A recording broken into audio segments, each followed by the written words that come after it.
Multiplayer definitely is at the centre of Crackdown 2. Non-stop crazy action. It's a very physical game. You can ram people out of the way and it flips them up and they spin off into the sky. With plenty explosions. Just general awesome action all round.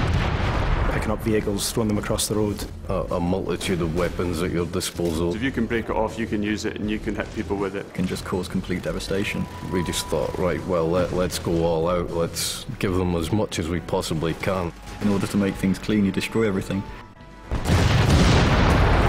You know, fire cleans all.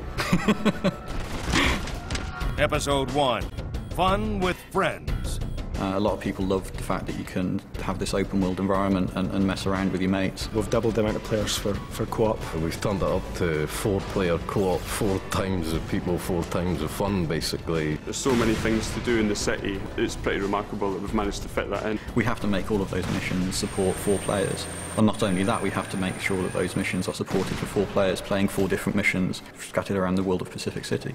You've got all of the, as everybody knows, the orbs. It's about making sure that, you know, you have that group experience with orbs, like renegade orbs, where, you know, they actually make it pretty tricky for you to get hold of them and they run away from you. You know, one person can chase them and another person can figure out where they're going and kind of help out. Races, so you've got rooftop races, road races.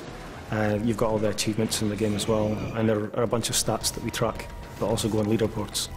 I'm getting excited, citizen. Must remain composed.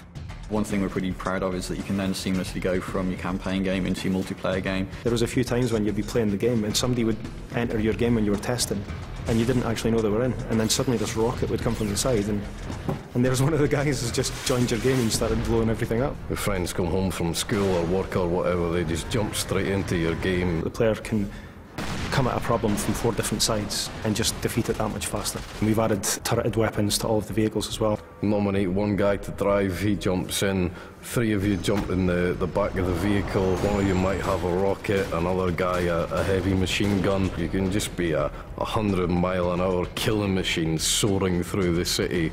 It's awesome. It's really down to the player to try and figure out tactics and strategies to use co-op gameplay. You can decide to ignore any direction you've been given and just mess around, do what you like. And we've added in the 16-player PvP. We support up to 16 people in the online game, and that's varying on different game types. At the moment we've got 3 different game modes: deathmatch, team deathmatch and rocket tag. Rocket tag's a little bit different. Basically, you've got to carry the orb for as long as possible, and the longer you carry it, the more points you score. Everybody's chasing one guy, rather than it being kind of everybody against everybody. It's a lot more over the top than what's around at the moment. We want people to play it as long as possible and really create, you know, a community for Crackdown. What I describe as one way of playing the game, someone else is going to say, oh, no, I'm not sure about that, but will have a completely different and brilliant experience in somewhere else in the game. So, I mean, there's so many different aspects, and we've tried to cram a lot in Crackdown 2 and just hope that you guys enjoy it. Brace yourself, man. It's going to be a wild ride.